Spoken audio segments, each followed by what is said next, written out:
ये बेहद ही खूबसूरत वाटरफॉल है। ये निको नेशनल पार्क में ही है और जापान का one of the famous waterfall है।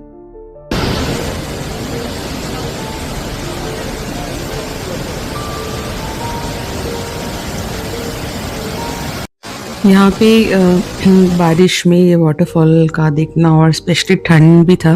करीब मैंने जैसे बताया आपको करीब 7 से 8 डिग्री का टेम्परेचर था और ये जो फॉगी तरह का एक लुक है, बहुत ही ब्यूटीफुल एटमॉस्फेयर लग रहा था। बस बारिश नहीं होती तो थोड़ा सा और एंजॉय कर पाते, क्योंकि बारिश में आपको छाता भी पकड़ना है, अपने आप को संभालना भी है, फोटोज भी खींचना है, अपनी पिक्चर्स भी खींचना है, तो थोड़ा सा ये हो जाता है।